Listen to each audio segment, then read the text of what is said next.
Problems. The first topic we're going to cover is something we call translating the word problems into mathematical equations. There are some steps that we can follow that will help us translate some of these equations. The first step is you need to read the problem carefully. Make sure you understand what the problem's asking, what you're looking for, and you can pull out all the information that's pertinent to solving the problem.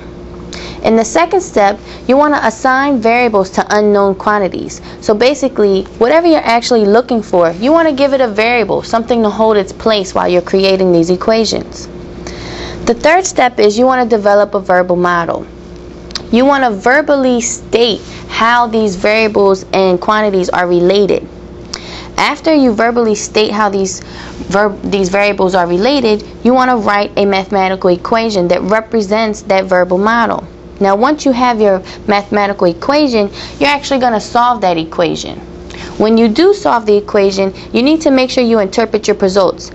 Have you actually answered the question being asked? Is there something you need to use to go back and plug into another equation in order to actually find the answer you're looking for? Later, to help us solve problems. First, let's look at some words that represent different operations that you'll be using to solve problems. As you already know, math has four main operations. We have addition, subtraction, multiplication, and division. Now, as you begin to start translating word problems, it's important that you keep in mind some key words. For instance, as you're reading, you may come across words like sum, plus, added to, more than, and increased by.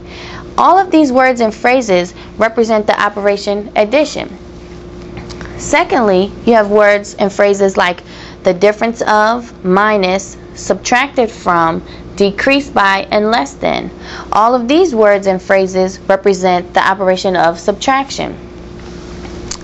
If you read words like the product, times, twice, or multiplied by, that lets you know that you will be multiplying. Words like quotient, divided by, ratio, and over represent the operation division. So if you come across these words as you're reading word problems, that should help you decide how you're going to solve the word problems. Let's look at some examples. Here's a word problem that we will need to translate. The easiest way to translate these word problems is to look at it piece by piece. We'll read through it the first time, just the first time, and then we'll start reading it piece by piece. So, the sum of a number and negative 11 is negative 15. Find that number.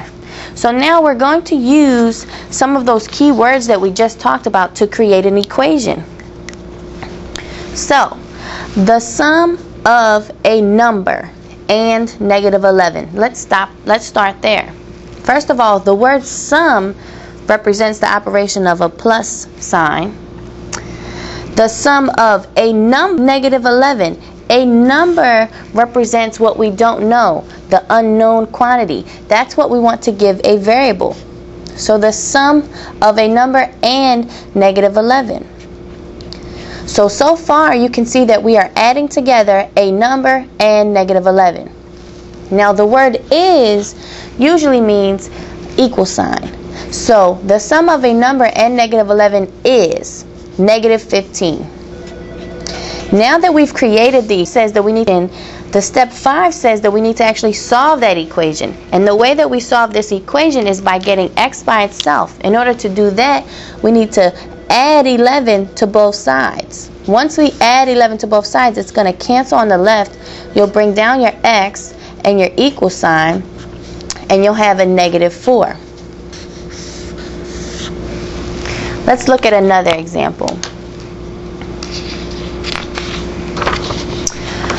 40 less than 5 times a is 52 less than the number. Find that number. Again, I read through the problem. The next thing I want to do is start to assign some variables to some unknown quantities.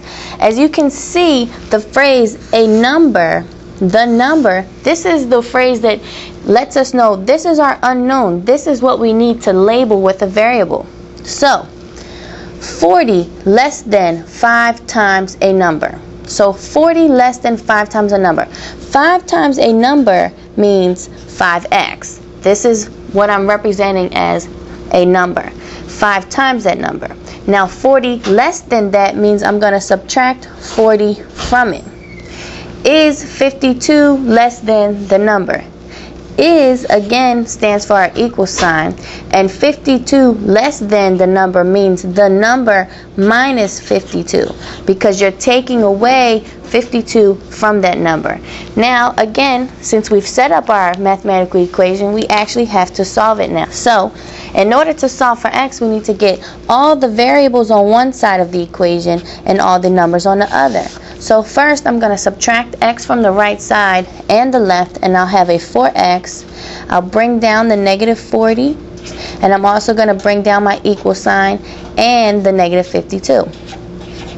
The next thing I need to do in order to get x by itself is to get rid of the negative 40. The only way to get rid of the negative 40 is to add 40 on both sides. The 40 is going to cancel on the left. I'll bring down the 4x, I'll bring down my equal sign, and negative 52 plus 40 is a negative 12. Now, the last step to get x by itself is to separate 4x, and the only way you can do that is by dividing, again, on both sides. When the 4 cancels on the left, I'll be left with x equals a negative 3. Now, our problem.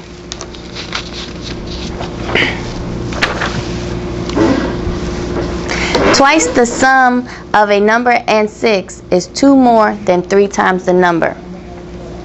Again, we read through the problem once. The next thing we want to do is to start assigning variables to the unknown quantities.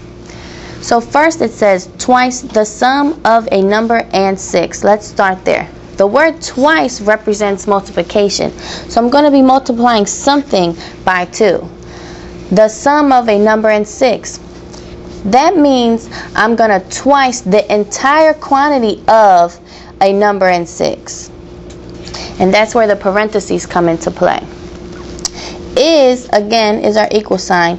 2 more than 3 times the number. So 3 times the number can be represented by 3x, and 2 more than that would be plus 2. Now that we actually have the equation, we can begin to solve. The first step in solving this equation is to distribute in order to get rid of the parentheses.